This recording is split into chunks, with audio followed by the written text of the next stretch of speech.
You know what that means. It is time to talk about beer. Thank you for joining us here on Brewing Local. Glad you're with us. I'm Neda and we get to talk about Barley and Sword today. So a brewery that gets to celebrate 3 years now. They opened up in North Park. They have another spot in Escondido. And the founder, the brewer, the owner, we have Mike Howell with us in studio this morning. Mike, good morning. Good to see you. Hey, good morning. Thank you for having me. Glad you're with us here because you have quite a fascinating story multiple stories to share. Every time I talk to you, I find something new about you. So it's very fun, which we're going to get into a lot today. So that's what's fun about this show. So Mike, I want to start off with a big congratulations. 3 years. Thank you. Happy anniversary. Thank you. That's awesome. 3 years ago, you opened North Park Yes. on El Cajon Boulevard. Tell me just how you got into this world of brewing from the Navy. You were a Navy chief, and then somehow this is now your life. Tell me all about it. So while I was still active duty in the Navy, I was kind of getting involved with living history and Renaissance fairs and stuff like that, and took a liking to mead. Okay. And started making that at home. Nice. And mead, as you know, is a little bit closer to wine, higher ABV, a little hard to drink even 5 gallons of that by yourself. So I started to make the shift into beer, a little bit more of an involved process, but I enjoyed that process and that experience. And I got bigger and bigger to the point where I was making almost a barrel of beer per batch at home. Whoa. I built myself a 12 by 16 shed in the backyard. I was going to say, just for where? my brewery. Okay. For your home brewing For operation. my home brewing. Nice. And I loved it. I loved the engineering of it. I loved the challenge. And I got to take all that beer to my events for living history stuff. And Awesome. kept my group happy with some homebrew. I bet. That's great. So when you walk into the North Park Brewery, I would love to show that video. When you walk in, you get that old world feel. You know, like, wait, this is a fun spot. They must have some fun stories here. It feels like a pub. It's cozy. And the decor, it's all, fascinating stuff. I had so many questions when I came in there. So tell me about that. Barley and Sword, first of all, the name. And then the kind of the story behind just kind of why you chose this old world theme. First of all, this is the kind of beer that I enjoy. Yeah. I'm not a big hop type person. I like a really easy drinking, approachable beer, and I love a good pub. Yeah. I fell in love with beer in an Irish pub. Nice. And just that really easygoing kind of community type vibe and feel. That's what it is for me. Yeah. And so Barley and Sword, the name kind of comes from a time in history when pub signs were the way that people associated the pub. They didn't have the writing on the sign because a lot of folks couldn't read. Okay. And so they were images that people could easily identify this and that or just this, and everybody knew what it was. And so taking From that a the step image, further, they knew like, oh, this is a pub. Exactly. I'm going in.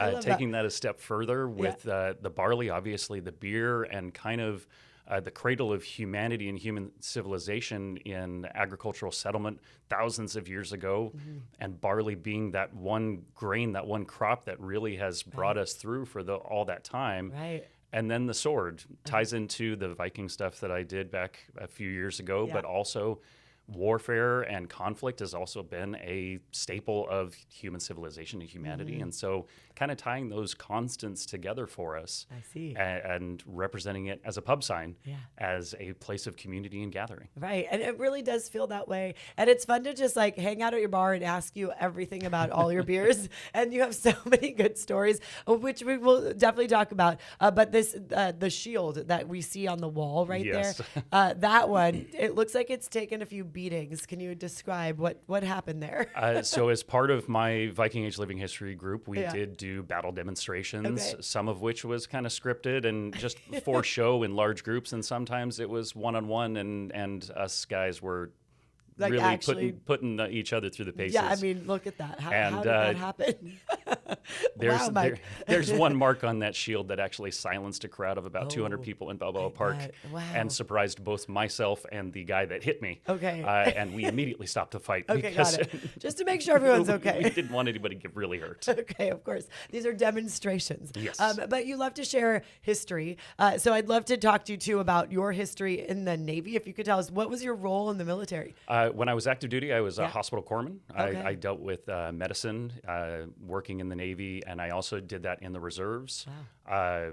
I eventually shifted into a civilian position working for the Navy, where I managed the combat logistics for ships and tow and salvage ships for this side of the Pacific Ocean. Wow. So I was All dealing. of the routes they take? Oh, yeah.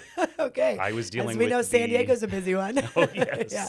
Wow. I was dealing with basically the logistics support for ships underway. Nice. So bombs, beans, and gas. Wow. Okay. Delivering those underway at sea, also dealing with the towing of vessels. So we've had RIMPAC and other large exercises that happen out in the Hawaii area. So the ships that get sunk for the exercise, the ships that I used to manage would tow those ships there. Okay. And I would coordinate and plan and then observe the execution of that. Wow. That is a lot of coordination. And I got to be right on that. Tactical and operational Totally. logistics. It was a lot of work. I really Amazing. enjoyed it. And I did that full time up until January of last year when I shifted into operating the brewery full time. Wow. Wait, you were still in the military while opening your brewery? Yes. Okay. For about a year and a half, I Whoa. was doing both. That's amazing. Wow. I mean, Mike, that's like a lot to do.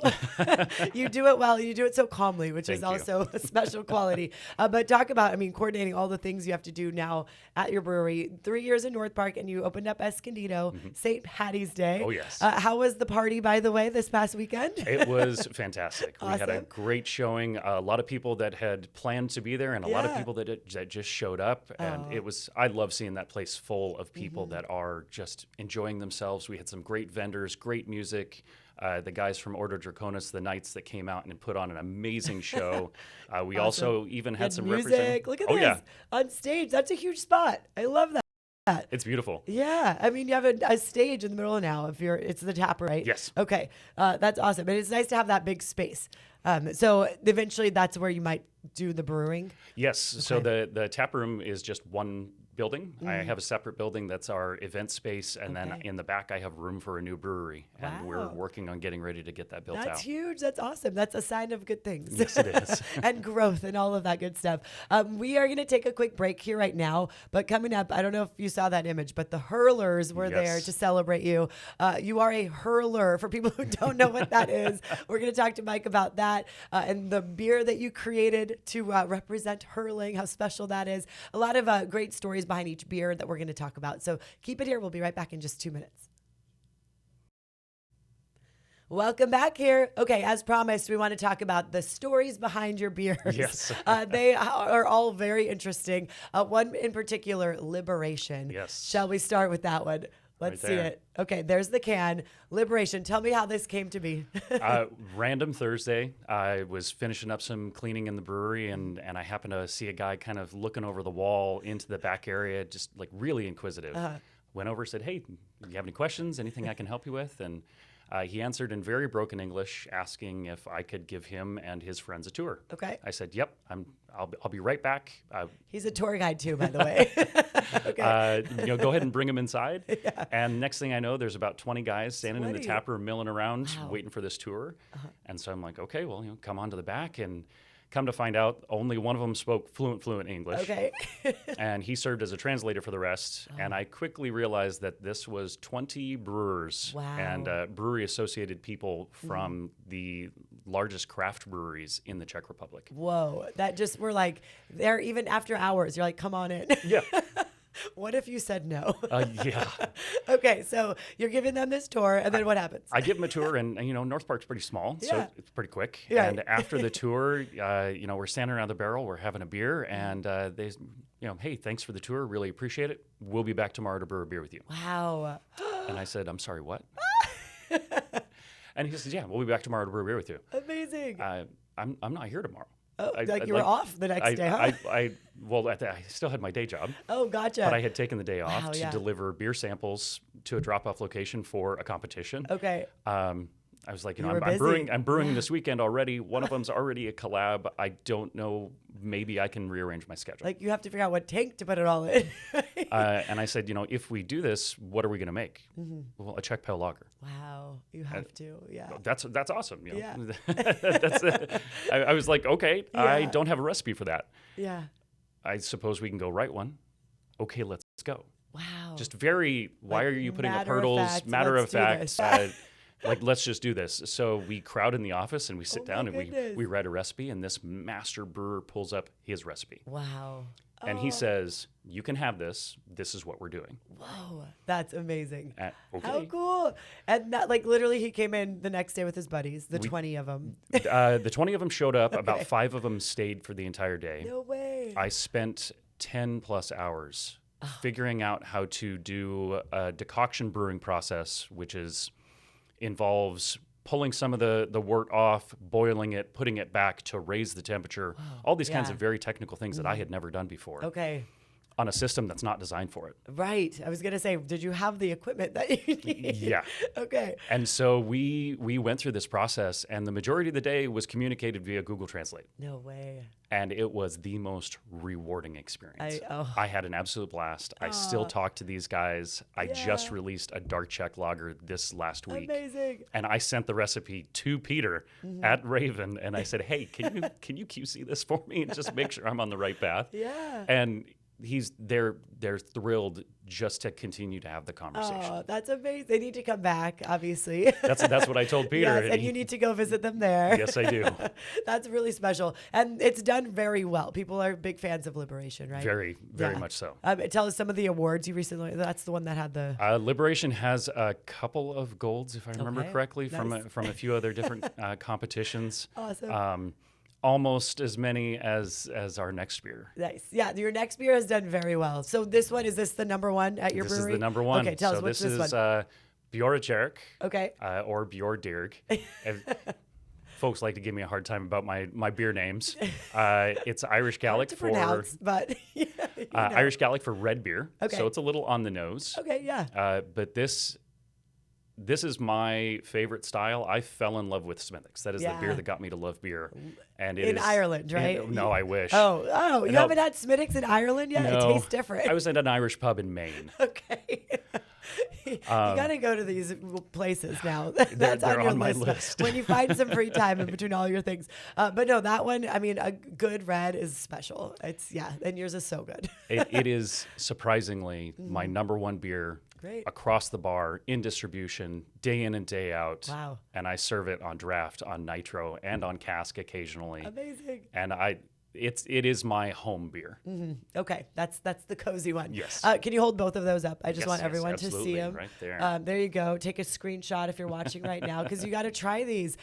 Multiple award winners right there. So that's really special. And just to know the story behind Liberation, I love that story so much.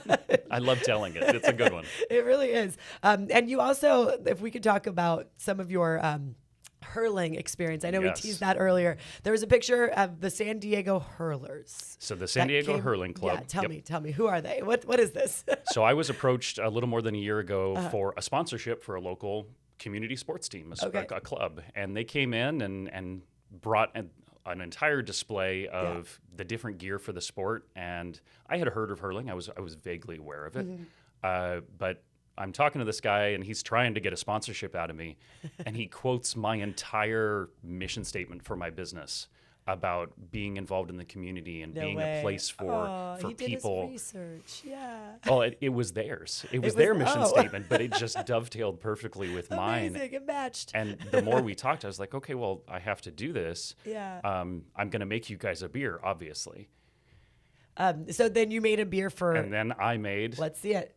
Clash of the Ash. There it is. Clash of the Ash. And for people who don't know, what in the world is hurling? Because I had to ask you this. Hurling is a sport that is over 3,000 years old. Okay. It is basically the national sport of Ireland. Wow, It is okay. like a combination of rugby, field hockey, and lacrosse all in one. Commonly known as the fastest game on grass. Nice. And it's not like normal sized grass either. You have to have a big area. In Ireland, they play with 15 players on each side, and the field is more than 100 meters wide and 150 meters long. Amazing. And they're dealing with a ball that is Lot just of slightly work. smaller than a baseball. Okay. And these sticks right here Yeah. that are hurleys, Hurleys. Okay. you can hold the ball Mm-hmm. and you can run with the ball for a certain amount of steps. You can run with the ball as far as you want while basically doing the egg race. Okay. And then you strike that ball. And some of these guys can send that thing more than 100 meters Wow. in a single strike on That's the run. awesome. It is Okay. such a sport of skill, and it is so much fun. Yeah, I bet. And you play it. And I play. You play. You have a beer for the team and all of that. So that's pretty awesome. And you're schooling all of us on what hurling is. So thank you for that. We're going to take a quick break here. We'll come right back and we'll talk more about some of the history behind the Wheeler's patent. That one is super fascinating. And then one of the oldest pubs in England and how that plays a role too. So we'll be right back. Welcome back here. I've learned so much about not only your beers, Mike, but hurling too. The Clash of the Ash, we were just talking about, the beer that you made for this hurling club here in San Diego. And that's a pretty unique thing, right? It is. In fact, the San Diego Rovers, to my knowledge, are the only hurling club in the world that have their own official beer. Look at that. Made by Barley Sword. Yes, well done. And they just wrapped up a huge tournament in San Diego. Yes, we did. So the West Coast Sevens Gaelic Sports Tournament happens here in San Diego. It's the second largest tournament in North America. Okay. Next to Nationals, which will be held in Boston this year. Oh, wow. And we get teams from all over the country, to include Canada and Mexico even this year. Okay. And Barley Sword after, right? They play in the tournament? Yeah. Yep. They kind of have to. That's awesome. Okay, so now let's talk about one of the oldest pubs in England. There's a beer that you made that represents that pub? Or yes, what's absolutely. the story? So, Ye Old Man and Scythe. Okay, that's the name? Is the name. Of the pub, The name of the pub, name of the beer. It is an English porter. And the Old Man and Scythe, or the Old Man and Scythe, is one of the oldest still operating pubs in Bolton, England. Okay. We just so happen to be lucky enough here in San Diego that there's a gentleman that comes into the pub every now and then who's from Bolton. Who's from there? And that was his hometown pub. He literally grew up in that pub, and he saw the beer and he saw the poster on the wall, and he lost his mind immediately, taking selfies up against the poster, sending it to his friends back home. I mean, to have a taste of home here in San Diego, Absolutely. That's really special. And he knew it by the image, right? Just by that pub, that classic pub sign image, and that's what those were for. See, I had no idea that was a sign for a pub. Yeah. That's really cool. And then the Wheeler's patent, you were just telling me how that really changed how beer was made all around the world. Yes. So Daniel Wheeler, he was an inventor, an Irish English inventor. He saw a coffee roaster. Okay. And decided to apply that methodology to the kilning of malt to increase the control of the malting process and that kilning process, so that he could create a whole spectrum of different kinds of malts, very, very lightly kilns to heavily roasted malts, specifically black patent malt, which is the cornerstone of Guinness. Gotcha. Wow. But with that spread of now these new malts that were repeatable, other styles such as the Helles, the Märzen, the Fest beer, the Vienna lager, the Mexican lager, and others were now able to be invented. They couldn't have done it without the Wheeler's patent. Absolutely. What were they doing before this was invented? Most malt was kilned directly over open flame, so everything was a little bit smoky. There was no control. Okay. All beers were a little bit darker. Yeah. And tasted probably smokier. Tasted smoky, smelled smoky. It's good every now and then, but not every beer. Not all the time, no. Okay. That opened things up in a whole new way. So what type of beer is that one? This is an Irish stout, so an homage to the black patent and Guinness itself. Okay. I've had a few of the Irish lads here tell me that it's the next best thing to Guinness this side of the pond. So that's big. I will take that. I will take that accolade. That's a huge deal. And yeah, I mean the stout category alone, it's fascinating to see how many different flavors. And what's interesting for people to know about stouts, that doesn't mean it's the strongest beer, right? Can you describe a little bit of that just to help us learn? So this is unlike Guinness. It is not quite as earthy. Okay. A lot of people say Guinness tastes like dirt, which I don't agree, but I understand. They haven't had in Ireland Guinness. If you have, it's really, really good. Correct. But that nice dark malty roasted profile with a gentle bitterness from those hops underneath. Easy drinking, 4.5%, and that creamy nitro character. That's awesome. Yeah. And to think 4.5%, I think a lot of people just assume it's going to be high ABV, but that doesn't always happen, right? In the brewing process. No, the color of the beer does not have any direct correlation into the alcohol. Okay. So the lighter beers also can be a little dangerous. You Absolutely. just have to watch out. You got to check with your beer tenders and ask. Exactly. Tell me how fun is it when people walk in and they get to ask, so tell me about this beer. I mean, do you ever get tired of sharing these stories? I don't. Okay. One of the most rewarding things for me is to have those conversations and to kind of see people's eyes light up, and just that exposure to the depth depth of the story, the depth of the history, and then they take that first sip of beer, and then brows go up, and that smile hits their face, and it is so rewarding. I was that person at your bar, totally. It's really, you teach us a lot with each pour, I think, and that's what's really special, to learn the history, the old world history, and all of that you represent there so well. So thank you, Mike, for your history lesson and for your brewing and telling us about your story. No, it's great to have you here. We're so glad that we were able to share this a little more deeper with this Brewing Local special. So thank you. Yes, you got to check them out at North Park and then at Escondido. Real quick, tell us the location of your Escondido taproom. Escondido, 800 West Grand, right behind the Welcome to Escondido sign there on Valley Parkway. Okay, thank you. All right, well, you're going to take a quick break, and we will be right back. That is going to do it for this episode of Brewing Local. You can stay tuned next Monday at 10:30 to watch our next one, and always cbs8.com/brewinglocal for the updates.